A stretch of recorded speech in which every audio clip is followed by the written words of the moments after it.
Mic చూడండి. దయచేసి అంత కూర్చోండి కింద ప్లీజ్, దయచేసి పెద్దలంతా కూర్చోండి. అమ్మ కూర్చోండి అమ్మా. ఇక్కడ గొల్లప్రోలు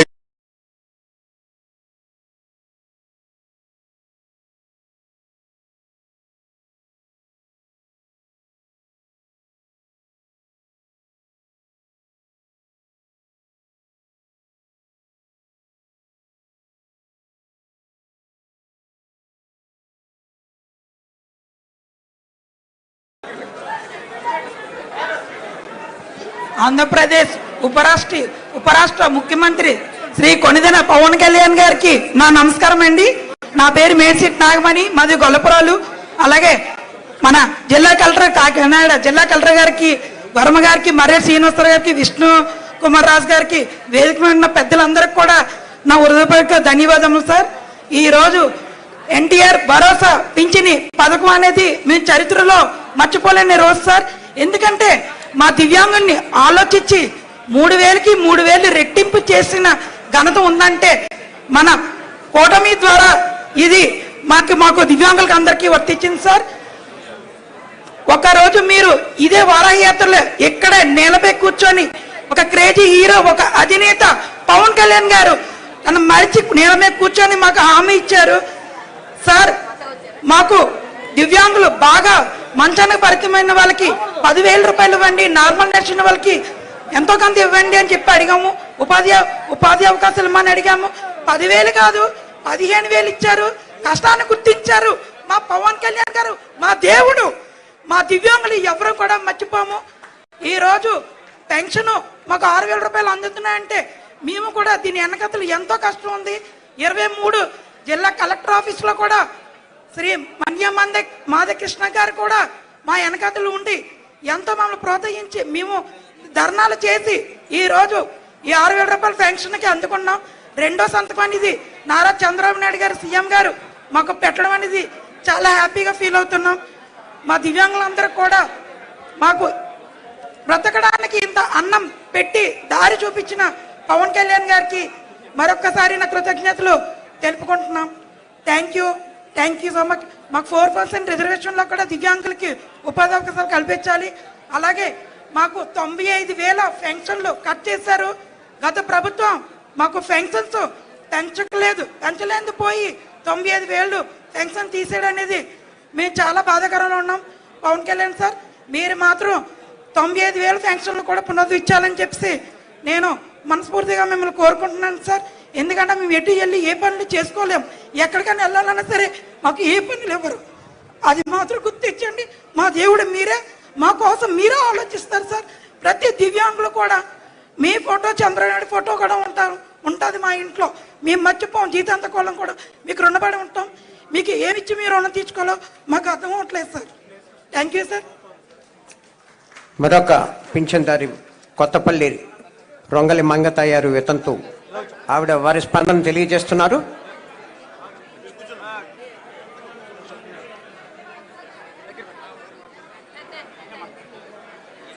ముందుగా మన ముఖ్యమంత్రి వర్యులు నారా చంద్రబాబు నాయుడు గారికి, అలాగే ఉప ముఖ్యమంత్రి వర్యులైన కొణిదెల పవన్ కళ్యాణ్ గారికి నా హృదయపూర్వక నమస్కారములు.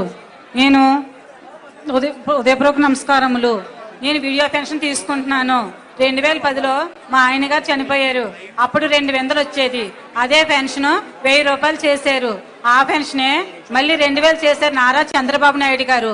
ఆ పెన్షనే మన ఉప ముఖ్యమంత్రి వర్యులైన పవన్ కళ్యాణ్ గారు, అలాగే నారా చంద్రబాబు నాయుడు గారు 4,000 చేశారు. ఆ 4,000 చేసినారు.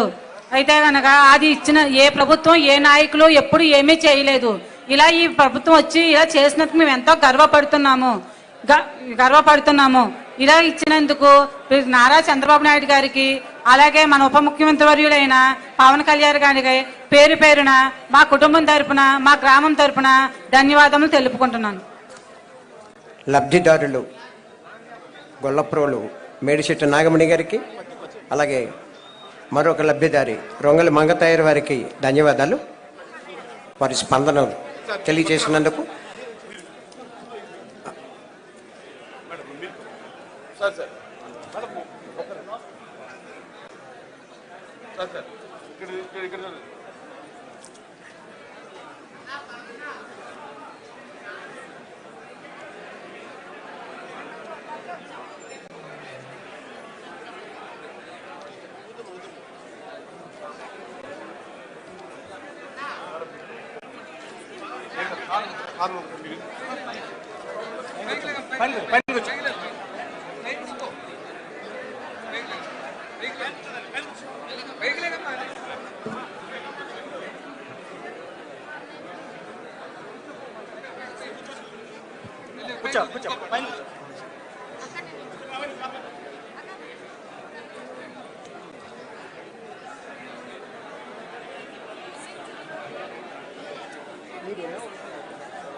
ఇంటరాక్షన్ అనంతరం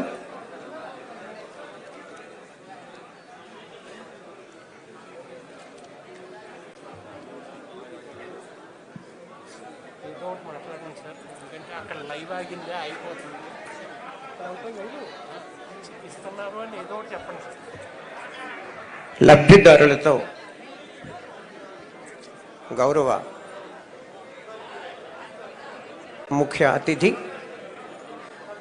ఆంధ్రప్రదేశ్ రాష్ట్ర ఉప ముఖ్యమంత్రి వర్యులు శ్రీ కొణిదెల పవన్ కళ్యాణ్ గారు వారితో ప్రత్యేకంగా ఇంటరాక్ట్ అయిన అనంతరం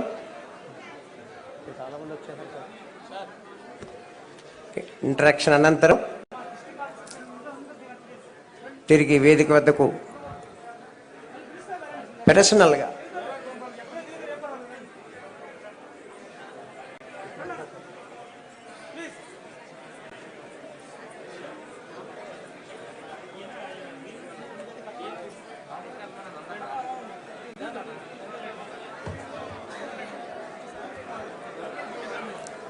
ప్రతి ఒక్కరితో మాట్లాడి స్వయంగా సమస్యని తెలుసుకుంటున్నారు ఈనాటి గౌరవ ముఖ్య అతిథి ఉప ముఖ్యమంత్రి వర్యులు శ్రీ పవన్ కళ్యాణ్ గారు.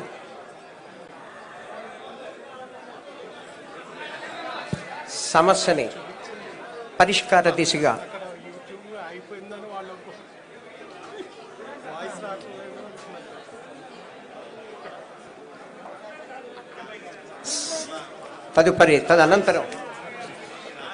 అనంతరం ఉప ముఖ్యమంత్రి వర్యులు వేదిక వద్దకు చేరుకుంటున్నారు. దయచేసి ఎవరి స్థానాల్లో వారు కూర్చోవలసిందిగా విజ్ఞప్తి చేస్తున్నాను. ఇంటరాక్షన్ లబ్ధిదారులతో ఈ మైక్ ఇస్తాను, ఇదే ఇస్తాను. లబ్ధిదారులతో ఇంటరాక్షన్ అనంతరం వేదిక వద్దకు చేరుకుంటున్నారు గౌరవ ముఖ్య అతిథి ఉప ముఖ్యమంత్రి వర్యులు శ్రీ పవన్ కళ్యాణ్ గారు. కాకినాడ టు రూరల్ శాసనసభ్యులు శ్రీ పంతం నానాజీ గారికి స్వాగతం.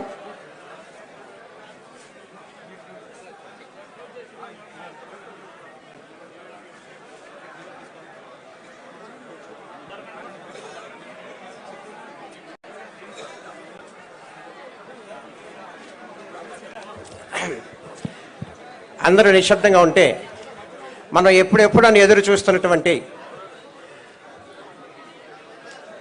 మహత్తర అవకాశం ఈనాటి ముఖ్య అతిథి ఆంధ్రప్రదేశ్ రాష్ట్ర ఉప ముఖ్యమంత్రి వర్యులు శ్రీ కొణిదెల పవన్ కళ్యాణ్ గారిని అభిశాసించవలసిందిగా, వారి సందేశాన్ని ఇవ్వవలసిందిగా విజ్ఞప్తి చేస్తున్నాను.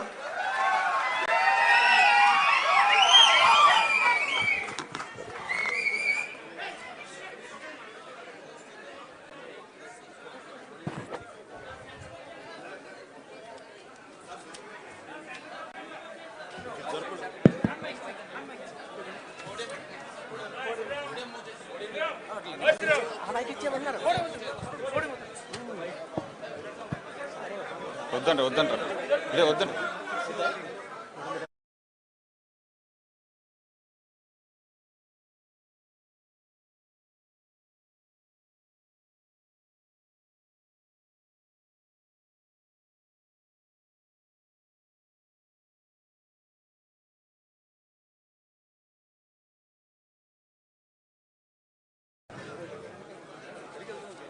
నియోజకవర్గ పెద్దలకి, ప్రజలకి, టీవీలో చూస్తున్న రాష్ట్ర ప్రజానీకానికి ముందుగా నా హృదయపూర్వక నమస్కారాలు. వేదిక పైన ఉన్న కాకినాడ జిల్లా కలెక్టర్ శ్రీ షాన్మోహన్ గారికి,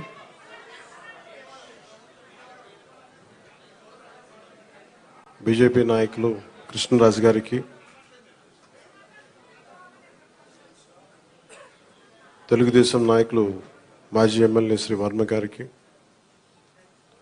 జనసేన ఇన్ఛార్జ్ శ్రీ మర్రిరెడ్డి శ్రీనివాస్ గారికి నా హృదయపూర్వక నమస్కారాలు. కాకినాడ రూరల్ ఎమ్మెల్యేన మంతం నానాజీ గారికి కూడా నా హృదయపూర్వక నమస్కారం.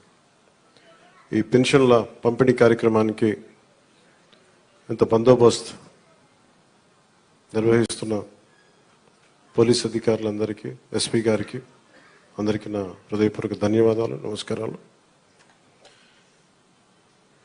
ఎలక్షన్స్ అయిపోయి రిజల్ట్స్ వచ్చిన తర్వాత ఇదే మొదటి నా విజిట్. ఇది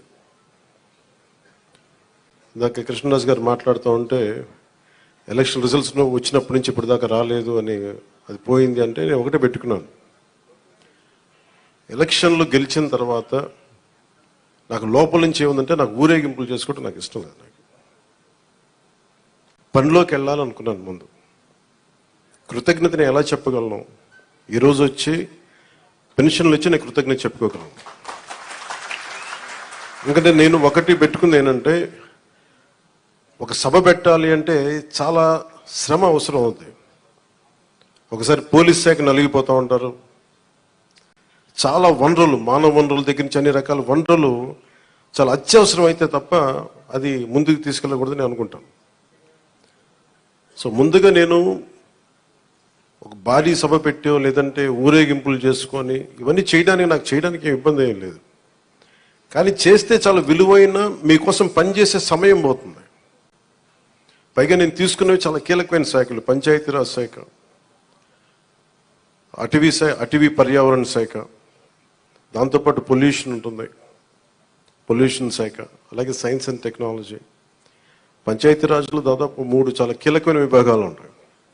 వాటన్నిటిని చదవడానికి, అవగాహన చేసుకోవడానికి చాలా సమయం పడుతుంది. ఆ పరిపాలన అంటే ఆ శాఖ తాలూకు పరిపాలన వ్యవస్థ ఎలా ఉంటుంది, అడ్మినిస్ట్రేటివ్ డిఫికల్టీస్ ఏముంటాయని, ఇవన్నీ అర్థం చేసుకోవడానికి నేను ఈ సమయం తీసుకున్నాను. ఈ సందర్భంగా నేను పిఠాపురం నన్ను గెలిపించిన, భారీ మెజారిటీతో గెలిపించిన ప్రజలందరికీ నేను రుణపడి ఉంటాను. నేను ఎక్కువ మాటలు చెప్పి తక్కువ పని చేయదలుచుకోలేదు, తక్కువ చెప్పి ఎక్కువ పని చేయదలుచుకున్నాను. ఇది మొన్నదాకా మనం తిట్టుకున్నాం, గత ప్రభుత్వాన్ని విధానాలని మనం అనుకున్నాం, విమర్శించాం. ఇప్పుడు ఛాలెంజ్ ఏంటంటే, మనం ఏ ప్రామిసెస్ అయితే చేశామో, ముఖ్యంగా ఇందాక మన దివ్యాంగుల మనకి సోదరి మాట వింటా ఉంటే, నేను ప్రతిసారి జనవాణి కార్యక్రమానికి వెళ్తున్నప్పుడు ఎన్నోసార్లు వాళ్ళు కూర్చొని అవగాహన చేసుకున్నాం. ఈ 3,000 ఇవ్వలేని పరిస్థితులు, ఒకళ్ళు ఇచ్చిన చాలని పరిస్థితులు. ప్రతిసారి చాలా సందర్భాల్లో నేను చంద్రబాబు గారు దీన్ని చెప్పాను. ఈ అత్యంత వెనకబడ్డ, నిర్లక్ష్యానికి గురి కాబట్టి ఎవరు ఉన్నారంటే దివ్యాంగులే ఈ మన భారతదేశ సమాజం ముందుగా మనం పెట్టుకోవాల్సింది. సో ఆ దాంట్లోనే అదంటే ఆ క్రమంలో ముందుగా ఈరోజు మేము మాట్లాడుకున్నప్పుడు చాలాసార్లు చెప్పాను ఇట్లాంటివి ఉండాలి. అలాగే స్కిల్ డెవలప్మెంట్, ఇలాంటి మీరు చూస్తే మొదటి పెంచిన ఈ పెన్షన్లో పెంచిన విధానం. గత ప్రభుత్వం మాట్లాడుతున్నప్పుడు ఇందా కృష్ణరాజు గారు మాట్లాడుతా, మేము వస్తే ఈ పెన్షన్ విధానాన్ని రద్దు చేస్తారు. మేము దానికి కొన్ని ఇంతలు పెంచి ఇచ్చాం తప్ప తగ్గించలేదు. ఇది చాలా ఛాలెంజింగ్, అది కూడా చెప్తున్నాను మీకు. మీ దృష్టికి కూడా తీసుకురావాల్సింది, వైసీపీ ఒక పెన్షన్ మీకు ఇవ్వాలి. మనకి ఏమంటుందని, మనకి ఏదైతే ఇవ్వాలో వెల్ఫేర్ స్కీమ్స్ ఇవ్వాలి. ఖచ్చితంగా వెల్ఫేర్ స్కీమ్ చాలా ఎసెన్షియల్. కానీ దాంతోపాటు అభివృద్ధి కూడా కావాలి. ఈరోజు నేను పంచాయతీరాజ్ శాఖ లెక్కలు చూస్తూ ఉంటే అసలు అడ్డగోలుగా నిధుల్ని అటు ఎటులిపినే తెలియట్లేదు. మీరే చూశారు, ఒక చిన్నపాటి కాలువకి ఒక మండలానికి కావాల్సిన డబ్బులు ఒక 15 కోట్లు 10 కోట్లు ఏది ఒక చిన్నపాటి మినీ రిజర్వాయర్ అవసరం ఏదైనా ఉంది, లేదంటే మనకి చిన్న కాలువల మరమ్మతులు కానీ, వాళ్ళ ప్రయారిటీ వాళ్ళు మంచిగా చెడ ఇవన్నీ పక్కన పెడితే వాళ్ళ ప్రయారిటీ 600 కోట్లు పెట్టి ఋషికొండలో ప్యాలెస్ కట్టుకున్నారు. అదే 600 కోట్లు ఈ పాటికి మనకి మనకి ఇక్కడ కనుక పెట్టుంటే ఒక జిల్లా అభివృద్ధి అయిపోయింది. సో మేము తీసుకున్న ప్రయారిటీ అది. హంగులకి ఆర్భాటాలకి కాకుండా, నేను ఈరోజున పంచాయతీరాజ్ వ్యవస్థ నేను నడిపే వ్యక్తిగా చెప్తున్నాను మీకు, ఇందులో నా సైడ్ నుంచి కరప్షన్ ఉండదు, నేను మీకు మాటిస్తున్నాను. పర్యావరణ శాఖ సంబంధించి దాన్ని బలోపేతం చేస్తాం. అకౌంటబిలిటీ, ఎన్విరాన్మెంటల్ ఆడిట్ పట్టుకొస్తున్నాం. ఏ కాలుష్యం ఎందుకు ఉంది, దానికి పారిశ్రామికవేత్తలు ఏం చేస్తారు, ఇబ్బంది పెట్టి భయపెట్టేది కాదు, కానీ వారి బాధ్యత కూడా గుర్తించేలా దానికి ఒక బలమైన ప్రయత్నం చేస్తాం. అలాగే పంచాయతీరాజ్ శాఖలు చూస్తే జల్ జీవన్ మిషన్ ప్రతి ఇంటికి రక్షిత మంచినీరు. మన పిఠాపురం సమస్య కాకుండా మనం కూర్చోబెట్టి ఈ మధ్యన ఈ కొల్లేరు కైకలూరు నియోజకవర్గం గురించి చూస్తే 80% అన్ని చేపల చెరువులు ఉన్నాయి, తాగడానికి నీళ్లు లేవు. గోదావరి పారుతూ ఉంది, మన గోదావరి జిల్లాలో గోదావరి నది పారుతూ ఉంది, కానీ తాగడానికి ఇబ్బంది పడిపోతా ఉన్నాం. మన పిఠాపురం చూస్తే వెళ్తే ఎక్కడ చూసినా ఉప్పాడ, మనకి కొత్తపల్లి ఉప్పాడ ప్రాంతం మిగతా ప్రాంతాలకు వెళ్తే తాగడానికి మనకు నీళ్ళు లేవు. కేంద్రం నుంచి ఎన్ని నిధులు ఉన్నాయంటే జల జీవన్ మిషన్కి అసలు నిధులకి కొరత లేదు, మనం అడగాలి తప్ప. ఎందుకు చేయలేకపోయారు అంటే దానికి అర్థం కాలేదు నాకు. పంచాయతీరాజ్ అధికారులు చెప్పింది కేంద్ర జల జీవన్ మిషన్కి ప్రతి ఇంటికి రక్షిత మంచినీటికి మీరు డబ్బులు అడగాలే కానీ ఇస్తారు. ఒకసారి కొన్ని పథకాలేమో కేంద్రం ఇచ్చేది 70% ఉంటుంది, 90% ఉంటుంది. దీనికైతే చాలా మ్యాక్సిమం ఉంది. దీనికి నాకు ఎగ్జాక్ట్ ఫిగర్ గుర్తులేదు, 90 70 అని. అంటే మ్యాచింగ్ గ్రాంట్ ఇవ్వలేని పరిస్థితిలో ఉంది. మ్యాచింగ్ గ్రాంట్ కొన్ని చోట్ల 40 కోట్లు ఉంది, 50 కోట్లు ఉంది. 40 50 కోట్లు 200 300 కోట్లు చేస్తే మనకి కేంద్రం నుంచి 1000 కోట్లు వచ్చేస్తాయి. అంత మ్యాచింగ్ గ్రాంట్ కూడా ఇవ్వలేని పరిస్థితిలో మ్యాచింగ్ గ్రాంట్ ఇవ్వలేకపోయారు, కానీ ఋషికొండలో ఇల్లు కట్టుకున్నారు. వీళ్ళు బూడిదలో పోసిన పన్నీరు, అది బాధేస్తుంది. అంత విలాసవంతమైన భవనం, ఓకే వాళ్ళు అనుకున్నట్టుగా నేను వాళ్ళ ఆ వాదనకి నేను సరే అంటున్నాను, ఓకే మీరు అన్నట్టుగానే అది కూర్చోబెట్టి ఎవరైనా విఐపీస్ వస్తే ఉండటానికి అంత అవసరం ప్రస్తుతం. నాకే క్యాంప్ ఆఫీస్ ఇస్తే నన్ను అడుగుతా ఉన్నారు ఏం చేయమంటారు మరమ్మతులు అంటే, ఏం చేయగలరు అలా ఉంచండి అన్నాను. కొత్త ఫర్నిచర్ ఏం కొనకండి, నేను తెచ్చుకుంటాను అవసరం అయితే. అలాగే మన సెక్రటేరియట్ నుంచి స్టాఫ్ వచ్చారు, మీకు ఈ మధ్యన అసెంబ్లీకి వచ్చారు కదా, మీకు జీతం ఈ 3-4 రోజులు కలిపి మీకు 35,000 వస్తుంది మీకు అని సంతకాలు పెట్టే మనస్కరించలే. నేనేమనుకున్నాను, జీతం తీసుకొని పని చేద్దాం అనుకుంటే యాక్చువల్లీ లోపలికి వెళ్ళి పంచాయతీ నిధులను చూస్తూ ఉంటే డబ్బులు లేవు. పంచాయతీ శాఖలు ఎన్ని వేల కోట్ల అప్పులు ఉన్నాయో తెలియట్లా. ఒక్కొక్క హెడ్ తవ్వే కొద్దీ, అంటే ఒక్కొక్క దానికి ఏ హెడ్ కింద ఎంత ఖర్చు అవసరం అని తవ్వే కొద్దీ అసలు అనంతంగా లోపలికి వెళ్తానే ఉంది. మాకు ఒకటే అనిపించింది, ఇవన్నీ కరెక్ట్ చేయాలి. ఇవన్నీ ఇంత అప్పుల్లో మనకి పంచాయతీరాజ్ శాఖ ఉన్నప్పుడు నాలంటూ డబ్బులు తీసుకోవటం చాలా తప్పు అనిపించింది. అందుకని వాళ్ళు చెప్పి నేను జీతాన్ని వదిలేస్తున్నాను, నా జీతాలు ఏం వద్దు, కానీ నా దేశం కోసం మా నేల కోసం పని చేస్తున్నాను. ఎందుకంటే ఇది పరిస్థితులు మేము ఇచ్చే పరిస్థితులు ఉండాలి మనందరం. అలాగే ప్రతి గవర్నమెంట్ ఉద్యోగులకు సంబంధించి కానీ, పోలీస్ శాఖకు సంబంధించి కానీ, వాళ్ళు టీఏలు డిఏలు రిక్రూట్మెంట్ ఇవన్నీ చాలా కష్టసాధ్యమైన సమస్యలు. ఇవన్నీ చెయ్యాలి, యాక్చువల్ బాధ్యత ప్రభుత్వాలకి. నేను ఈ రోజున ప్రభుత్వంలో భాగస్వామిగా చెప్తున్నాను, నేను అద్భుతాలు చేస్తాం అని చెప్పట్లే, కానీ మీకు జవాబుదారీతనం ప్రభుత్వం ఉన్నది ఉన్నట్టుగా చెప్తాం. ఈ రోజున చేయగలిగేది చేసి చూపించాం. ఈ రోజున రాగానే మొదటి సంతకం గౌరవ ముఖ్యమంత్రి శ్రీ చంద్రబాబు గారు పెట్టింది ఇది. మేము అనుకున్న స్కిల్ సెన్సెస్ నేను ముందు ఇనిషియేట్ చేశాను. ఇక్కడ వారాహి సభలో చెప్పాను, స్కిల్ డెవలప్మెంట్ జరగాలి. ఏ ఒక యువతలో ఎంత ప్రతిభ ఉందో తెలియదు మనకి, వారి ప్రతిభను వెలికి తీయాలి, వారి సమర్థతను వెలికి తీయాలి. వాటిని పెట్టుకుని అది 5 సంతకాలు అది ఒకటైంది. అలాగే ఈ రోజున మేము మాట చెప్పినప్పుడు ఒక మన పిఠాపురం నియోజకవర్గానికి సంబంధించే మొదట మొత్తం పెన్షన్స్ అందుకునే లబ్ధిదారులు 40,765 మంది. దీనికి సంబంధించిన డబ్బు రూపంలో మొత్తం 27,34,00,000. వృద్ధాప్య పెన్షన్లు అందుకునే వాళ్ళు దాదాపు 20,396, వితంతు పెన్షన్లు అందుకునే వాళ్ళు 9,970, దివ్యాంగులు పెన్షన్ తీసుకుని 4,819, మత్స్యకారులు 1,498, చేనేత కార్మికులకు సంబంధించిన 997, కల్లుగీత కార్మికులు 619, డప్పు కళాకారులు 230. ఇలా కాకుండా అలాగే ట్రాన్స్జెండర్స్ కానీ ఇందాక మీరు మాట్లాడుతూ ఉన్నారమ్మా, దీని గురించి మీరు ప్రత్యేకంగా మీకు మాట్లాడతాం మీ గురించి ప్లీజ్. కరెక్టే, ఇవన్నీ మీరు ఒక్కరోజు వినండి మీరు ఆవేశపడకండి, కూర్చోండి, వినండి దయచేసి వినాలి. మీరు జర్నలిస్టా, మీరు సంఘం నుంచి వచ్చారు? ఓకే, కూర్చోండి ప్లీజ్, కూర్చోండి. ముందు ఎక్కడో చోట ఒక అడుగు మొదలు పెట్టాం. తమరి పేరు మీ పేరు సార్? ఓకే, గోవిందరావు గారు, ఇది ఎక్కడో ఒక చోట మొదలు పెట్టాం, గుర్తుపెట్టుకోండి. ఇందాక కలెక్టర్ గారు కూడా అదే చెప్తున్నారు.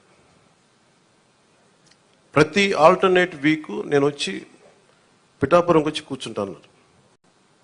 అవి ఏవైతే ఉన్నాయో అవి ఇవ్వండి ఖచ్చితంగా. దీంట్లో కూడా చాలా ఛాలెంజెస్ ఉన్నాయి. గత ప్రభుత్వం కూడా అర్హత లేని వాళ్ళని పెట్టారని, అర్హత ఉన్న రకరకాల కామెంట్స్ ఉన్నాయి. వీటన్నిటికీ కలెక్టర్ గారు వీళ్ళందరూ సలహాలు ఇచ్చేది ఏంటంటే, కేంద్ర క్యాబినెట్కి ఇచ్చేవాళ్ళు, మనం రాష్ట్ర క్యాబినెట్కి చెప్పమంటుంది ఏంటంటే, ఒక రీసర్వే కూడా జరిగితే చాలా మంచిది దీని మీద. ఖచ్చితంగా కలెక్టర్ షాన్ మోహన్ గారు చెప్పిన ఈ సలహాని రాష్ట్ర క్యాబినెట్ ముందు ఖచ్చితంగా గౌరవ ముఖ్యమంత్రి చంద్రబాబు గారి దగ్గర దృష్టిలో కూడా పెడతాం. అది కేంద్ర క్యాబినెట్లో, రాష్ట్ర క్యాబినెట్లో మేము చర్చిస్తాం.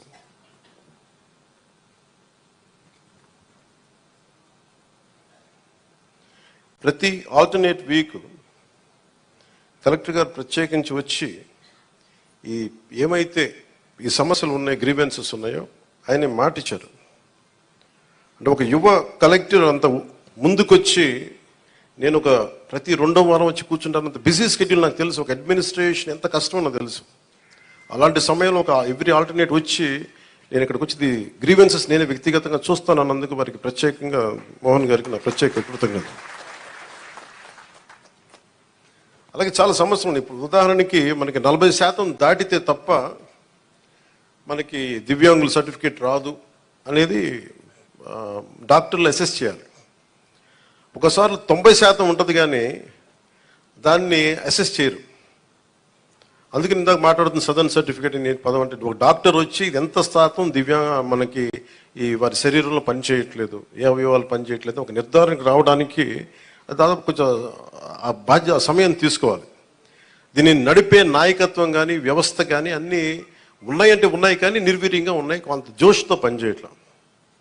మేమందరం ఎందుకున్నామంటే ఇక్కడ ఈ రోజున కూర్చోబెట్టి ప్రతి గంట ఈ రాష్ట్ర అభివృద్ధి కోసం పనిచేయడానికి, ప్రజా సంక్షేమం పనిచేయడం కోసమే ఉన్నాం.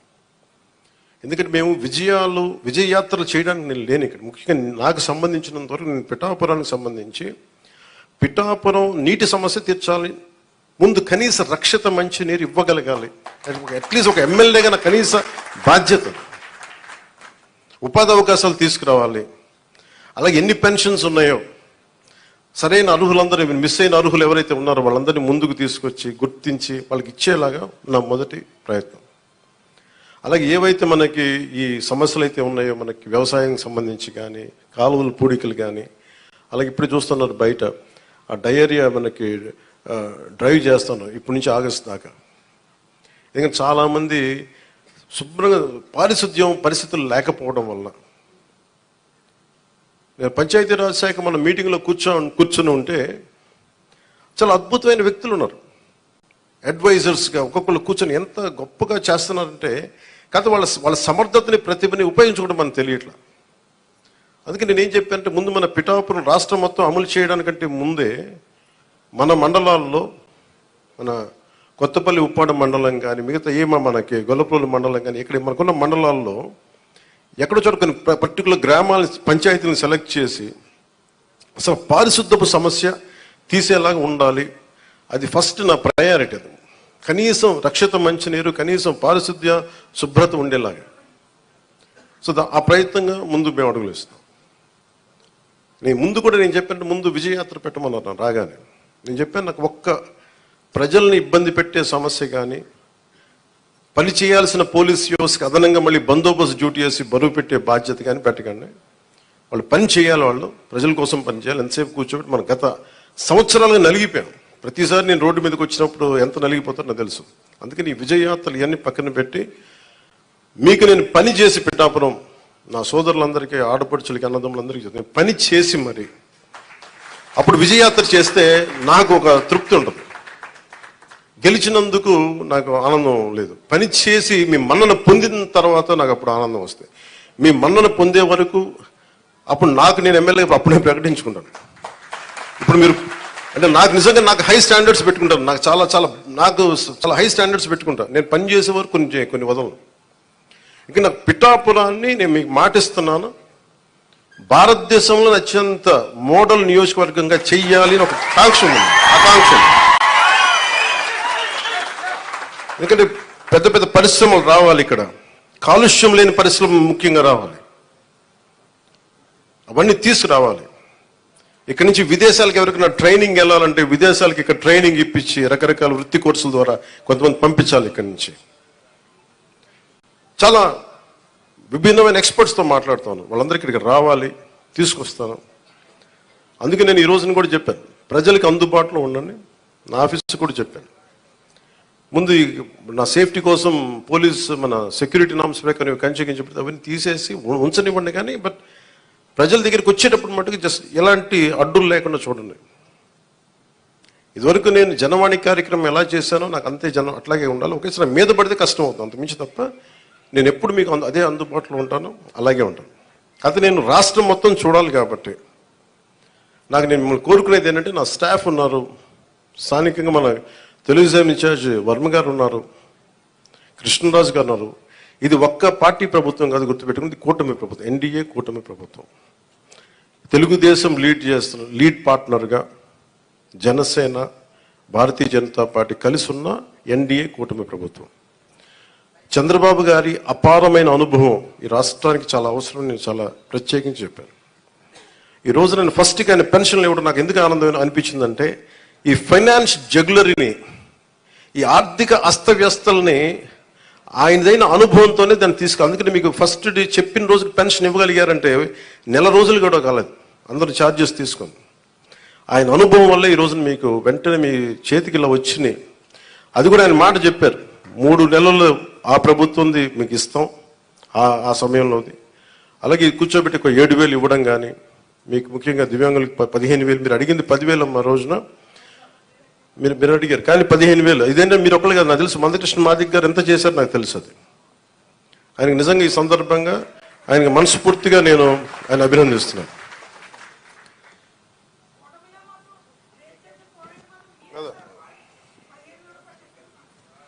ఇది అందరం కలిపి చేసేదమ్మా.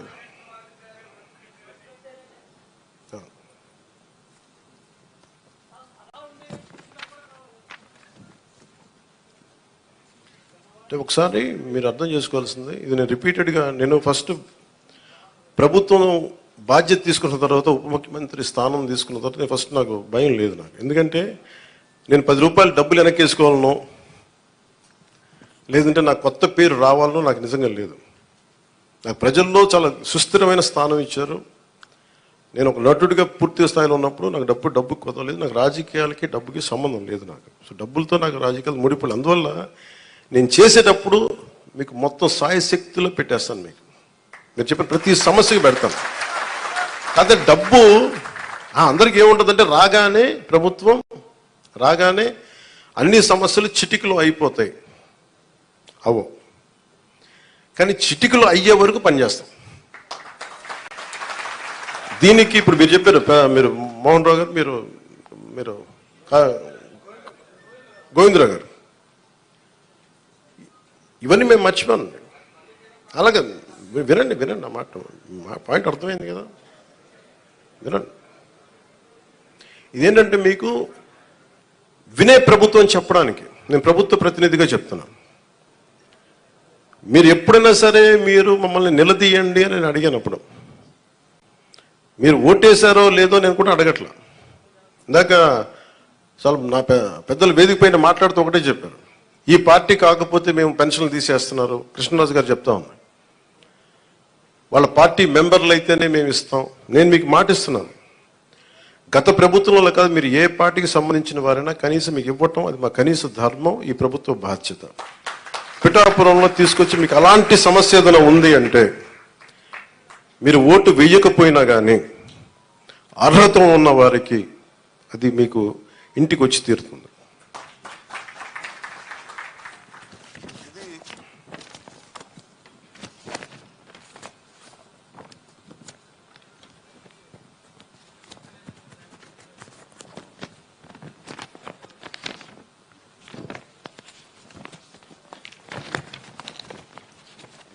చాలా ఛాలెంజింగ్ ఏంటంటే దీంట్లో గత ప్రభుత్వం విలేజ్ వాలంటీర్స్ అని ఒక ప్రైవేట్ సంస్థను పెట్టారు. డోర్ డెలివరీ చేస్తాం పెన్షన్స్ అని, మంచిది అది. కానీ దాంట్లో ఒక కీలకమైనది ఏంటంటే ప్రతి పెన్షన్కి మా దృష్టిలో ఉన్నది, ప్రతి నియోజకవర్గంలో ఉన్నది కనీసం 100 తక్కువ కాకుండా 300 కనీసం దాంట్లో ఇచ్చినందుకు వాళ్ళు తీసుకునేవారు. దాన్ని లంచం అంటామా లేదంటే చిన్న నజరానా అంటాం, ఏదంటాం, దానికి ఏదైనా పేరు పెట్టుకోవచ్చు. అలా కాకుండా చంద్రబాబు గారి ఆది నాయకత్వంలో ఉన్న ఈ కూటమి ప్రభుత్వం, తెలుగుదేశం లీడ్ పార్ట్నర్గా ఉన్న ఈ కూటమి ప్రభుత్వం, జనసేన వెన్నుదన్నుగా నిలబడ్డ ఈ కూటమి ప్రభుత్వం, భారతీయ జనతా పార్టీ ఆశీస్సులు, కేంద్ర నాయకుల ఆశీస్సులతో నిలబడ్డ ఈ ప్రభుత్వం. నువ్వు చప్పలు కూడా నచ్చిందా? నువ్వే చప్పలు, మోదీ గారి చప్పలు కొట్టాలి మనం ఆయన చేసిన కృషికి. నువ్వు అర్థం చేసుకున్నావు,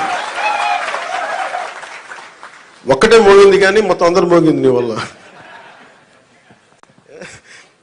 అంటే ఇది వాలంటీర్స్ లేకపోతే పెన్షన్లు ఆగిపోతాయి, వాలంటీర్స్ లేకపోతే పెన్షన్లు ఆగిపోతాయి అని భయపెట్టేశారు అందరూ. మీరు చెప్పండి, ఎక్కడ ఆగినాయి? ఎక్కడ ఆగలేదు. అంటే ఆగకపోగా రెట్టింతలు వచ్చి మీకు ఇంటికి వచ్చింది. అంటే సెక్రటరీ అంటే నేను ఒకటే అడిగాను మన పంచాయతీ రాజ్లో, అంటే మనకి ఒక పిఠాపురంలోనే 620 సెక్రటేరియట్స్ కదా మనకు ఉందండి. జిల్లా మొత్తం మీద 620 సెక్రటేరియట్స్, 600 సచివాలయాలు, వీళ్ళందరూ ప్రభుత్వ ఉద్యోగులు. దాదాపు 6,000 మంది పైచిలుక అధికారులు, మనం టోటల్గా ప్రభుత్వ ఉద్యోగుల్ని మీ ఇంటికి వచ్చి మీకు డబ్బులు ఇస్తా ఉన్నారు. వాలంటీర్స్ లేకపోతే ఎక్కడ ఆగినాయి చెప్పండి ఈ రోజున పెన్షన్స్? ఆగో. కానీ వాలంటీర్స్కి ఆల్టర్నేట్ ఎంప్లాయ్మెంట్ ఎలా ఇవ్వాలి అది మేము ఆలోచిస్తాం. అలాగే 620 సెక్రటేరియట్స్ మొత్తం మన కాకినాడ జిల్లా మొత్తం మీద, పిఠాపురంలో 120 సెక్రటేరియట్స్, ఒక్కొక్క సెక్రటేరియట్కి 10 మంది చొప్పున ఒక్కొక్క సెక్రటేరియట్కి. అలాగే ఒక పిఠాపురం దాదాపు 1000 మంది పైచిలుకు ప్రభుత్వ ఉద్యోగులు ఇంకా అదనంగా అవసరమైతే వాళ్ళతో కూర్చొని, గతంలో 3 రోజులు 4 రోజులు ఇచ్చాడు. అలా కాకుండా ఈ రోజు పొద్దున 6 గంటలకు మొదలు పెడితే ఈ రోజు రాత్రికి దాదాపు 100% అయిపోవాలి. ఒకవేళ 1-2 ఎవరైనా లేక ఇళ్లలో లేకపోయినా, ఇంకో పరిస్థితుల్లో ఉండకపోయినా రేపు అయిపోద్ది. మ్యాక్సిమం రేపు మధ్యాహ్నంలోపు అయిపోవాలి. ఇది టార్గెట్ పెట్టుకున్నాం, దాని దిశగా వెళ్తున్నాం. అందుకని పొద్దున్న 6 గంటలకి ఈరోజు ప్రారంభం అయిపోయింది. దాదాపు నేను వచ్చే టైంకి 25% అయిపోయింది ఇక్కడ.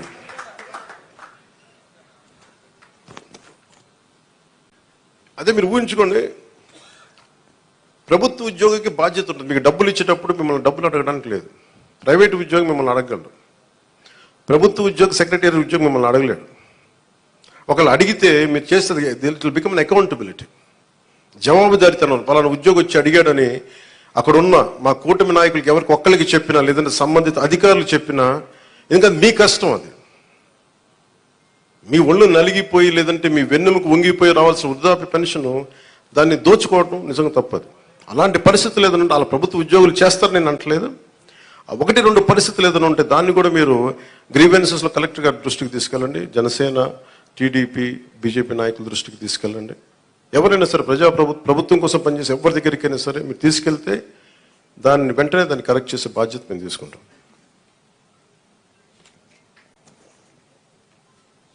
ప్రతి ఎంప్లాయ్ దగ్గర ఈరోజు పొద్దున్న నుంచి కనీసం ₹1,00,000 ఉంటుంది. ఒక కాకినాడ జిల్లాలోనే 6,000 మంది దగ్గర ₹1,00,000 ఉంటుంది. ₹1,00,000 క్యాష్ డిస్ట్రిబ్యూట్ చేస్తారు. ఇది అకౌంటబిలిటీ. ఎవరి చేతుల్లోంచి వెళ్ళదు, ఒక ₹100 వెళ్ళదు లేదు. మీ ప్రతి రూపాయి మీకు మాట ఇచ్చాం, మీకు ఇంటికి వచ్చి తలుపు తట్టి మరి ఇస్తారు. లేదంటే నేను వచ్చి నాలాంటి వాడు వచ్చి మీ దగ్గరికి వచ్చేస్తాను. ఒక ఎమ్మెల్యే కానీ చెప్తాను, ఎవరు లేనప్పుడు. అసలు మన చంద్రబాబు గారు కూడా ఒక మాట ఏం మాట్లాడుకున్నామంటే, అసలు అధికారుల వ్యవస్థని నిర్వీర్యం చేసేసారు ఈ ప్రభుత్వం. ప్రభుత్వ ఉద్యోగుల్ని, వ్యవస్థల్ని నిర్వీర్యం చేసేసింది. మేము వ్యవస్థల్ని మళ్ళీ బలోపేతం చేయాలనుకుంటున్నాం. ఆ వ్యవస్థల్ని బలోపేతం చేసే భాగంలోనే వారికి బాధ్యత ఇచ్చాం. వారు ఈ రోజున మీకు ఇంటింటికి వచ్చి తిరుగుతూ ఉన్నారు. అలాగే ఐపీఎస్ కానీ, ఐఏఎస్ కానీ, రెవెన్యూ కానీ, మనం చూసారు సివిల్ సప్లైస్ మన జనసేన పార్టీ నుంచి వచ్చిన మనకి మంత్రి శ్రీ నాదెండ్ల మనోహర్ గారు ఎన్ని వేల టన్నులు పట్టుకున్నారో మీకు తెలుసు. ప్రభుత్వానికి చెందాల్సిన అవి మన ప్రజలకు చెందాల్సిన రైస్ అది.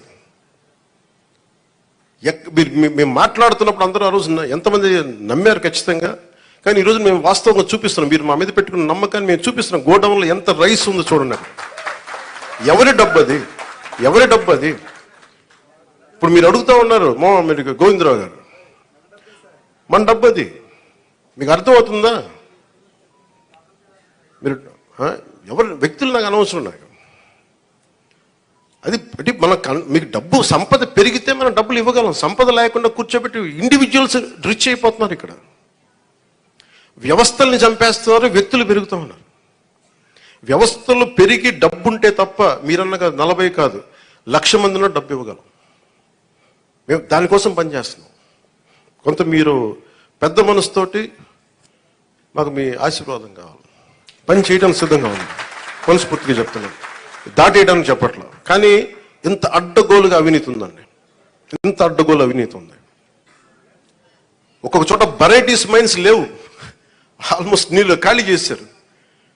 కడప లాంటి చోట్ల మైనింగ్ కానీ, ఇసుక కానీ ఇప్పుడు తవ్వాలి. ఒక్కొక్కటి ఎన్ని బయటపడతాయో తెలియదు.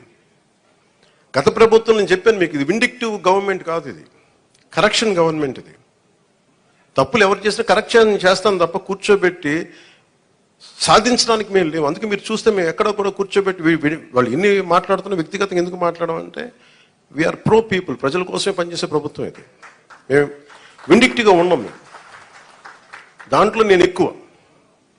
కానీ అలా అని చెప్పి మీ తప్పుల్ని దాయం. మేము ఇప్పుడు మీరు రైస్ దాచేసారు, మీరు అక్కడ మీ గోడౌన్లో, దాన్ని బయటికి తీస్తాం. దానికి సంబంధిత వ్యక్తులు మీరు తప్పు చేస్తే దాన్ని భరించండి. మరి దాంట్లో మేము దెర్ ఇస్ నో కాంప్రమైజ్. ముఖ్యంగా ప్రతి చోట్ల కీలకమైంది కనీస రక్షిత మంచినీరు, కనీస సౌకర్యాలు, రోడ్లు కానీ, మౌలిక వసతులు కానీ ఇవన్నీ బాగుండాలి. దానికోసం ముందస్తుగా వెళ్తున్నాం. కేబినెట్ మీటింగ్లో మాట్లాడుతుంది ఏంటంటే రోడ్లు వేయాలి. ఫస్ట్ రోడ్లు వేయాలంటే డబ్బులు ఎక్కడ ఉన్నాయి, డబ్బులు ఎక్కడి నుంచి తీయాలి? ఈ కనిపించిన ప్రతి చోట తీసేసుకున్న డబ్బులు. మీకు ఎట్లా ఉంటుంది, మీరు ఒక్కొక్క స్లైడ్ చూపిస్తా ఉంటే డబ్బులు వరుసగా ఉంటాయి. మీరు చూడండి, నా జీవితంలో నేను ఇప్పుడు దాకా నేను ఇన్ని 100 కోట్లు సంపాదించాను. నేను 10 years నేను కూర్చోబెడితే నేను సినిమాలు వచ్చినప్పటి నుంచి సినిమాల్లో నేను సంపాదించింది దాదాపు 100 పైన కోట్ల ట్యాక్స్ కట్టుంటాను. అలాంటి నేను నా ఆడిటర్ ఏదైనా చెప్తే నేను ఆ లెక్కలు చూపించేవాడు. నాకు ఈ లెక్కలు ఇట్లా ఉంటాయి, ఇవి ఉంటాయి, మీకు ఏమంటారు, ఈ హెడ్ కింద ఇంత ఖర్చు అయింది, దీనికి ఇంత ట్యాక్స్ కట్టింది అంటే నా తలపోటు వచ్చేసేది. ట్యాక్స్ ఎంత కట్టాలో చెప్పండి అనేవాడు. నేను నా జీవితం మొత్తం మీద పంచాయతీరాజ్ శాఖ అకౌంట్ల మీద కూర్చుంది నా పర్సనల్ అకౌంట్. 20 సంవత్సరాల నుంచి పైన నుంచి పనిచేస్తా ఉన్నాను. నా అకౌంట్స్ ఇప్పుడు దాకా నా ఇన్ని లెక్క నా ఆడిట్తో కూర్చున్నదే నా అకౌంట్లో చూసుకుంది గంటన్నర ఉంటుంది, 2 గంటలు ఉంటాయి మ్యాక్సిమం. ఏది నేను చెప్పి లాస్ట్ 20 years నుంచి నేను అడిగి ఒకటే ప్రశ్న, ఎంత ట్యాక్స్ కట్టాలి, కట్టేయండి, ఇచ్చేయండి. కానీ ప్రజల డబ్బుకు వచ్చేటప్పటికి నేను మొత్తం కూర్చున్నాను. 4 గంటలు ఒక్కొక్క సెషన్లో కూర్చుంటే ఇక్కడ 3,000 కోట్లు పోయింది, ఇక్కడ 400 కోట్లు. అంటే ఆ ఫిగర్ నేను ఆడిటర్ కాదు, గుర్తుపెట్టుకునే ఆడిటర్ కాదు నేను. అలా కాదు, వాళ్ళు ఏంటంటే ఇష్టారాజ్యంగా పనులు అవ్వలా. నేను అడిగాను, రోడ్లు వేసారా ఇక్కడ అన్నాను. రోడ్లు వేసారా, మనం కరెక్ట్ చేసుకోవాలి. మన స్టేట్మెంట్ స్లోగన్ కంటే కూడా తప్పులు ఎక్కడ జరిగినాయి, తప్పులు భవిష్యత్తులో ఎలా జరగకూడదు, మనం ఎలా చేయకుండా ఉండాలి, దీని మీద పెట్టింటాను. నేను ఎందుకు చెప్తున్నా అంటే, నా అకౌంట్స్నే కనీసం 2 దశాబ్దాలుగా ఇన్ని సంవత్సరాలు చూసుకొని నేను, when it comes to peoples money, మన జాతి వనరులు కానీ, మన జాతీయ వనరులు కానీ, మన జాతీయ సంపద కానీ, దానికోసం నేను ఒక ఆడిటర్ లాగా అయిపోయి నేను కూర్చొని ఎతుకుతా ఉన్నాను. ఇక్కడ ఏముంది, దీనికి దానికి తేడా ఏంటి చెప్పండి నాకు. ఈ 100 కోట్లు ఎటు వెళ్ళింది, ఈ మార్కెట్ యార్డ్ నుంచి ఎందుకు డబ్బులు తీసుకున్నారు, దీనికి ఏంటి, ఇట్లా అడుగుతుంటే పాప అధికారులు కూడా ఇబ్బంది పడతాం, నాకు అర్థమవుతాం. నేను చెప్పాను, అసలు మిమ్మల్ని సాధించడానికి కాదండి, మన ప్రజలకి రేపొద్దున అసెంబ్లీలో నన్ను అడిగినా కానీ, రేపొద్దున ఎక్కువ నేను పబ్లిక్ మీటింగ్స్ చెప్పినా కానీ, నేను మీకు అకౌంటబిలిటీ అని చెప్పాను, మీకు అదే అకౌంటబిలిటీ అని తీసుకొస్తున్నాను. పంచాయతీ రాజ్ శాఖ నేను చెప్తున్నా, పంచాయతీ రాజ్ శాఖ మొత్తం రూరల్ 70% రాష్ట్రంలో పంచాయతీ శాఖ పరిధిలోనే ఉంటాయని పిఆర్ మినిస్ట్రీలో. నా కోరిక ఏంటంటే, ఈ 5 సంవత్సరాల్లో మనం 100% ఎలా కొట్టామో, స్ట్రైకింగ్ 21 out of 21 ఎలా కొట్టామో, అలాగా రక్షిత మంచినీరు అసలు లేని గ్రామం లేదు అని అనిపించుకోవాలి నా కోరిక. అది ఎంత సాధ్యపడద్ది అనేది నిధులు, నా విల్లో పవర్, నా విల్లో శక్తి ఉంది, నా సంకల్పంలో శక్తి ఉంది, వనరులు, బడ్జెట్, మిగతా వాళ్ళందరూ కలిసి వచ్చే విధానాన్ని బట్టి ఒక్క గ్రామం కూడా లేకుండా, అసలు రక్షిత మంచినీరు లేకుండా ఒక గ్రామం లేదు, అది అనిపించుకోవాలి. అలాగే ఎక్కడో మారుమూలన్న అరకులో ఇంకా డోలీలు కట్టుకొని గర్భిణీ స్త్రీలను తీసుకొస్తారు, అది పోవాలి.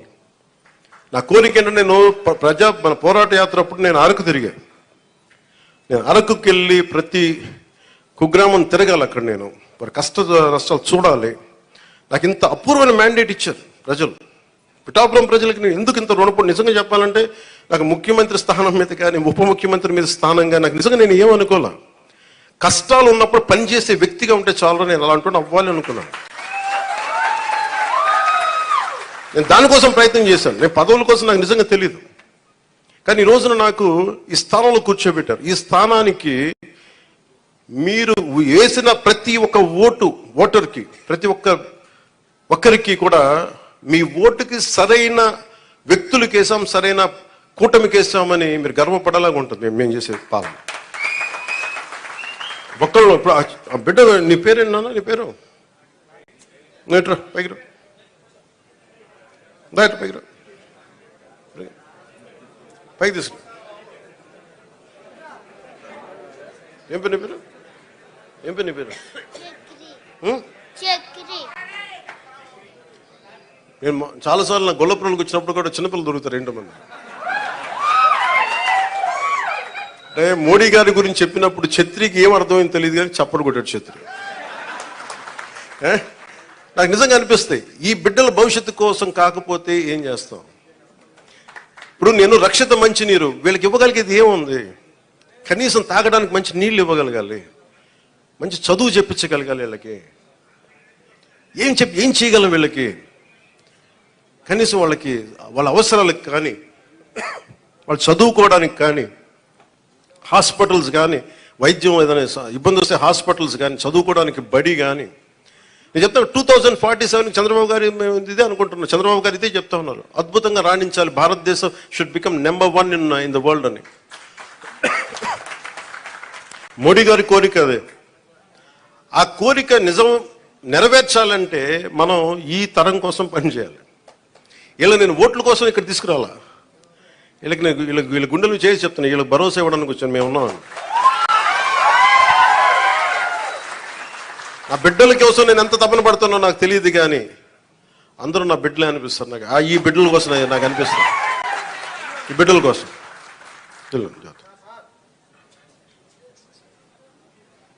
ఇక్కడ మీకు మాట ఇస్తున్నా, నేను ఒక తరం కోసం కాదు, 2 తరాల కోసం పనిచేయాలి. వాటి కోసం పనిచేస్తాను తెలుసుకుంటూ, మీకు తెలియజేసుకుంటూ, మీ అందరికీ మరోమారు అధికార యంత్రాంగానికి, ఆర్డీఓలందరికీ, వేదిక పైన ఉన్న అధికారులందరికీ, ఇక్కడున్న భారతీయ జనతా పార్టీ నాయకులందరికీ, తెలుగుదేశం నాయకులందరికీ ఇవన్నీ నేను ఇలా తీసుకున్నాము. అంటే ఇక్కడ ఇదండి, ఇది జనవాణి కార్యక్రమం కాదు. మీరు మన నాయకులకి ఇచ్చి నాకు ఇస్తారు, ఇండివిజువల్ తీసుకున్నాను, నేను ప్రత్యేకంగా తీసుకున్నాను. అలాగే ముఖ్యంగా జనసేన నాయకులకి మీరు చేసిన కష్టం నేను మర్చిపోలేను. నేను ఇప్పుడు ప్రారంభించాను, ఇల్లు వెతుకుతున్నాను, ఇక్కడ నా సొంత స్థలం వెతుకుతున్నాను.